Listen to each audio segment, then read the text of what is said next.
Hello, this is Kyrasis, and in this Blood Death Knight analysis video, we will be talking about the tank mitigation nerfs and the Death Knight redesign changes that have occurred last week. Before digging into the changes, let me clarify some terms, because a lot of people use the word mitigation to mean a number of different things. For all intents and purposes, whenever I use the word mitigation, I am referring to the tank's amount of reliance on external healing to survive a given amount of incoming damage. Given that, mitigation includes self-healing effects as well as upfront damage reduction effects. And in a sense, I'm referring to a tank's self-sustainability when I'm talking about a tank's mitigation. Meanwhile, tank effective health deals with how much raw damage is required to instantly kill a tank from full health, which would only include upfront damage reduction effects. At the end of the day, mitigation and effective health combine to determine a tank's overall survivability. While some encounters may put more or less emphasis on one of these qualities over the other, overall survivability always benefits from having more of either of these qualities. Now, let's quickly summarize what Blizzard is trying to accomplish with these changes. In short, Blizzard sees tanks being too self-sufficient as a problem. The first point they make is that if tanks have too much mitigation, then in order to actually kill tanks, Blizzard needs to ramp up enemy damage until enemies have enough damage potential to kill them almost instantly, which Blizzard doesn't think is a very enjoyable gameplay loop.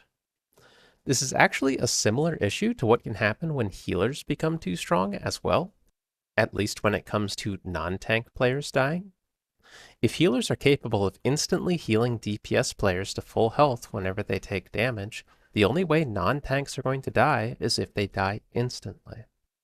For what it is worth, I've been playing Blood Death Knight in High Mythic Plus since BFA, and it is true that Blood Death Knight mitigation has only gone up over time, making the gameplay focus much more heavily on not dying instantly rather than healing efficiently with Death Strike. So this is actually a fair point. The second issue that Blizzard listed out is that if keeping tanks alive is not going to be a limiting factor, then the only thing holding back a group's survivability is whether or not the DPS and healers can survive. So they argue making tank survivability more of a limiting factor means that threats to DPS and healers become less of a limiting factor. For what it is worth, I don't think Blizzard is saying what they want to say with their second bullet point very well, since this seems like a really obvious statement to make at first glance. I might be coming to the wrong conclusion, but what I really think they are trying to say is that if Blizzard can't use tank healing as a way to engage healers specifically, then Blizzard feels that they need to engage healers solely through damage taken on DPS and the healers themselves, which is indirectly what is causing Blizzard to add all of these group damage mechanics to dungeons, I'm guessing. As such, they think it would result in a better gameplay experience if a more significant amount of external healing on the tank was needed for them to survive. Then you could engage the healers from both angles of needing to heal the DPS as well as themselves and the tank. Even for Blood Death Knights, some amount of healing was needed from healers to survive in any patch before Shadowlands Season 3 at least, so this isn't actually too crazy of a concept, if we are being honest. Given this problem and Blizzard's reasoning, their solution to this is to nerf tank mitigation, which, again, is the same thing as saying that they want to nerf tank self-sustainability. Also, Blizzard claims that they have previously adjusted character stamina by 60%. So they also want to nerf healing sources that scale off of maximum health to account for this. Though, if I were to reflect on my beta experiences, it really doesn't feel like incoming damage is any less spiky on beta than it is on live due to this supposed 60% health buff, just to put that into perspective. So, what is Blizzard's opinion on Blood Death Knight in particular? In a nutshell, Blizzard thinks that Deathstrike is too powerful because it has the ability to affect a single hit multiple times, which is not consistent with other forms of mitigation like shield block. They also think that RP generation was too high and that the amount of mitigation gained from Enfeeble and Dancing Rune Weapon were too high. The compensation for all of this is supposed to be more armor from Bone Shield to make it so we don't get instantly killed as quickly. RP generation and Dancing Rune Weapon deserving nerfs is not too controversial, especially with Bone Storm now reducing Dancing Rune Weapon cooldowns even further, but it really puzzles me that we're even calling out Enfeeble at all, which is not a very strong effect. We don't even take this talent on beta as the talent trees are now, and even in raid, it isn't a very impressive effect when you're only fighting a single target. At the very least, we shouldn't be talking about it in the same sentence as if it were Dancing Rune Weapon or something equivalent, but I digress. At the end of the day, Blizzard just wants to nerf Blood Death Knight mitigation while buffing their effective health so healers can engage with healing Blood Death Knights more. What they're saying about Deathstrike in this section isn't necessarily wrong, but I also don't think it does a good job at explaining why Deathstrike can be potentially problematic, as well as how their proposed nerfs affect the current situation. That being said, being able to frequently cast Deathstrike can certainly be a part of why Deathstrike mitigation is potentially too strong, but I'm going to give a more complete explanation about Deathstrike mitigation for some more context. I'm using a few graphs here that I made back in Shadowlands just for expediency, so don't mind the exact numbers too much. The high-level concepts are the main things that I'm trying to get across here. First, let us look at a traditional form of tank mitigation, a physical damage reduction from armor, which is something I've made a video on before. The more armor rating you get, the less physical damage reduction you get per point of armor. So the way the numbers work out is that each point of armor rating is less valuable than the last at improving both our mitigation and our effective health from physical damage reduction. Most standard forms of tank mitigation have this kind of diminishing returns affecting them. Now, let us look at Deathstrike mitigation. Blizzard is right in that Deathstrike effectively mitigates a certain percentage of damage taken. In this graph in particular, the y-axis is like haste modified Deathstrike healing, but it could just as easily be a percentage of total damage effectively mitigated by Deathstrike. And this is comparable to damage mitigated from other types of tank mitigation like shield block. That being said, Deathstrike mitigation scales with higher blood shield multipliers from Mastery, as well as associated talents like Gloom Ward and Ironheart.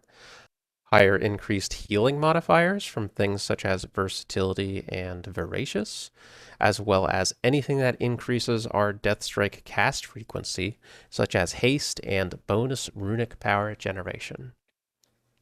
There are no direct forms of diminishing returns affecting Deathstrike mitigation at all, other than maybe having a higher likelihood of overhealing with it if you're getting more raw Deathstrike healing throughput. And if you're to increase a blend of these stats and bonuses feeding into this Deathstrike mitigation loop, Deathstrike mitigation is effectively increasing at an increasing rate. This is particularly true in more recent expansions, which have given the base specialization stronger resource generation, and is further amplified later on in expansions when we have more secondary stats from higher item level gear. As such, this form of mitigation can quickly skyrocket to the point where we are capable for healing for more than the damage we are taking, at least as long as incoming damage does not threaten to kill us with burst damage to the point where we need to accept lower effective Deathstrike healing as a cost to maintain higher effective health levels that can more easily live through incoming burst damage. In BFA, we may have started somewhere on the lower part of this curve, where higher item levels pushed us further up this curve as the expansion continued. Meanwhile, due to how powerful Dragonflight talent trees are, Dragonflight started at a much higher point, which also had much more potential to scale aggressively higher as the expansion went on and gear improved. So, even if Deathstrike mitigation levels are fine in BFA or early Shadowlands, the effective Deathstrike mitigation in Dragonflight might be too strong. And I'm sure it is easy to see why something like this is hard to balance. When you're dealing with a positive feedback loop like this, these effects can be very underpowered with very little movement and effectiveness when you're on the left side of this curve. But if you are trying to buff it enough to be more impactful, you can very easily overshoot your target and the whole thing turns into a runaway train. This is exactly what happened going into Shadowlands Season 3 with the Blood Death Knight tier set bonus in that expansion. It originally only allowed you to extend Dancing Rune Weapon by 0.5 seconds per Heart Strike that you cast, and you would have been lucky to extend the Dancing Rune Weapon by a total of 5 seconds due to this tier set bonus when it was first introduced. But at the last minute, Blizzard buffed this extension effect up from 0.5 seconds per Heart Strike to 1.5 seconds of extension per Heart Strike, which was now a strong enough effect that everyone completely changed their entire builds around this to accommodate the tier set bonus and to maximize the effectiveness of it. And ultimately, it allowed you, at least when playing Kyrian, to get infinite Dancing Rune Weapon extension off of a single cast of Dancing Rune Weapon, which I'm sure, as everyone knows who played during that time of Shadowlands, was very overpowered. Given that, I very much sympathize with why Blizzard might want to change this situation. None of this even gets into runic power pooling at all, which can also increase the effectiveness of Deathstrike healing, but I also don't think that's a topic we need to cover to talk about these changes right now. So let us look at the proposed Deathstrike changes themselves. Because Blizzard saw it as a problem, the main change was to make sure that Deathstrike could not credit a specific chunk of damage taken more than once for the purposes of Deathstrike healing. Second, a new aura was added to inform the player on how much their next Deathstrike will heal for. Third, Blood Shield's cap was cut in half, and this cap no longer scales with vampiric blood. If you haven't guessed it, the first change is the most consequential of this bunch, so we will be talking about that one first. Going back to our Deathstrike mitigation graph from before, Blizzard has effectively removed anything that increases Deathstrike cast frequency from this equation. So this reduces our effective Deathstrike mitigation, reduces our effective Deathstrike mitigation scaling, and it reduces the value of anything that used to provide more Deathstrikes. So mostly higher levels of haste and additional runic power generation. In short, if you are already capable of using Deathstrike more than once every 5 seconds, which is a very low bar to pass right now, then any additional Deathstrikes will not increase overall Deathstrike healing and will only split existing healing into smaller and more frequent chunks. That being said, there is value in having the capability to Deathstrike more often than every 5 seconds, even after these changes, because there are situations where enemies are able to kill the player in less than 5 seconds, even from full health. I'd even say that this situation isn't terribly uncommon for Blood Death Knights. As such, if you are in these types of situations for an extended amount of time, more haste will still ultimately increase your overall survivability as a pseudo-effective health benefit. But this just has nothing to do with increasing your overall mitigation anymore. Given that, haste will now be the worst secondary stat for effective mitigation for Blood Death Knights, and unless you consistently find yourself in a situation where you need to Deathstrike at a particularly high frequency to live, it can very easily be the worst stat for overall survivability as well, but this is harder to speculate on at this point in time. If you also take into consideration that haste is a poor damage stat for the Deathbringer hero class in particular, then haste does not appear to be well positioned at all in this new expansion without further changes. For much the same reason, any talent that improves runic power generation is also in a state where it does not technically improve mitigation at all. So Heartbreaker and Consumption are two notable examples. Again, the resource generation being provided by these talents is not worthless, and at least Heartbreaker would be a consideration in Mythic Plus content, particularly in harder content with consistently high damage intake. But they are now noticeably worse off than they were before. Consumption doesn't look like it will see play in this current build, though that has more to do with the consumption-specific nerfs that also occurred during the same tuning pass, which we are not going to talk about in this video. That being said, how does this all affect gameplay? My very first video on my YouTube channel was on how to death strike, and most of the information in that video has aged surprisingly well. To give a quick summary, Deathstrike usage balances two trade-offs. First, we use Deathstrike for survivability based reasons when we are at low health. The lower our health we are when we decide to Deathstrike, the more effective healing we are likely to get out of a given Deathstrike.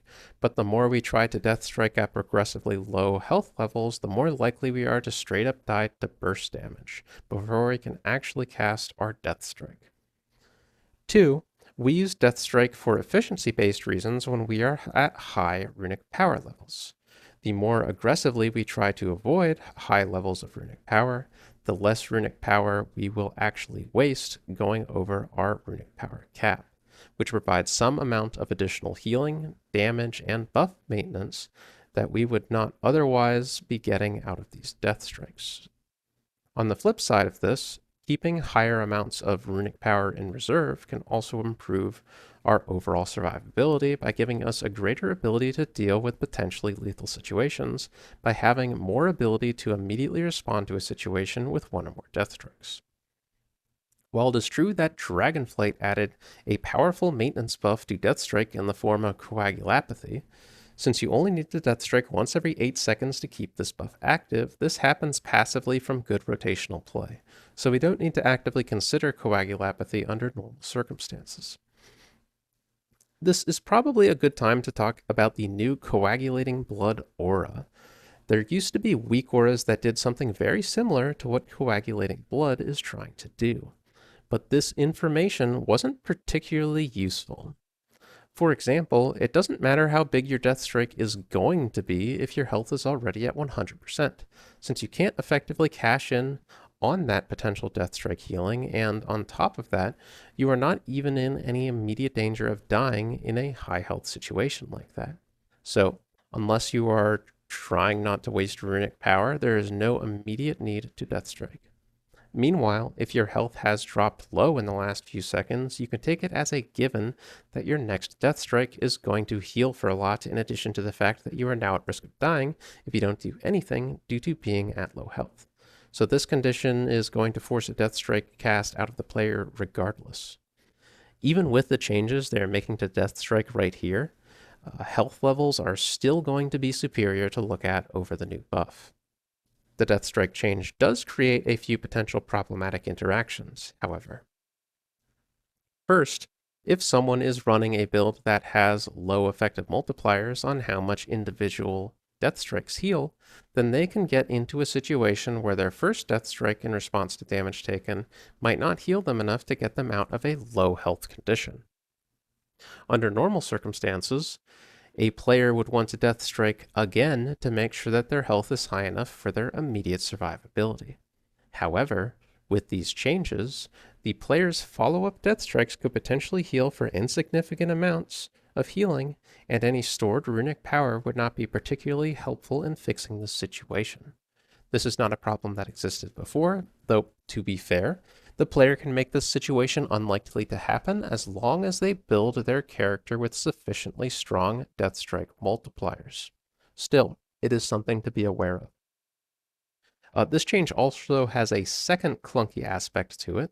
All of your accumulated damage taken will be reset whenever you death strike, even if part of or all of that death strike's healing overheals the player and provides no effective healing or mitigation at all on the damage taken. This can penalize the player for trying to be resource efficient, which is also required to maintain things like coagulopathy, while the first pitfall has some counterplay available in terms of character build. This second one is mostly unavoidable unless you want to lose a potential death strike casts as well as coagulopathy uptime. Finally, let us talk about the Blood Shield cap changes. It does not appear to be Blizzard's intent to reduce the total mitigation potential of Deathstrike with this change, and that they instead wanted to rein in how much blood shield a player could accumulate in raid situations when off-tanking. It is true that as long as a singular Deathstrike is not capable of creating a blood shield greater than this cap, then this shouldn't have too much of an impact on Blood Death Knights when they are actively tanking. That being said, that is definitely not going to be the case during Vampiric Blood, especially if they're going to remove the ability of the cap to increase from Vampiric Blood's maximum health increase, since the size of our Death Strikes and Blood Shields during Vampiric Blood is increased by up to 40%, depending on your talent selection. And if Vampiric Blood is being used in place of another damage reduction cooldown, then the actual raw damage being taken by the player is going to be higher than what they would otherwise be taking with a traditional defensive cooldown that provides damage reduction directly instead of an increase to maximum health, even if we ignore the increased healing. So, in both of those ways, the Blood Shield cap is going to be much more challenged during Vampiric Blood than it would be otherwise. I'd go so far as to say that out of all of the changes on this list, this change is the one where you can make the strongest argument that it should probably be completely removed or reworked, because their changes do not have the intended effect. At the very least, the Blood Shield cap should be allowed to be whatever can be generated by a single Death Strike. If we instead assume that this stays as it is, Mastery has a theoretical soft cap on its effectiveness. Though this is likely only true during Vampiric Blood uptime, at least for Season 1. And if the player finds themselves in that situation, it could devalue talents such as Ironheart, which would make it easier to get into this soft cap territory. So, what are my thoughts?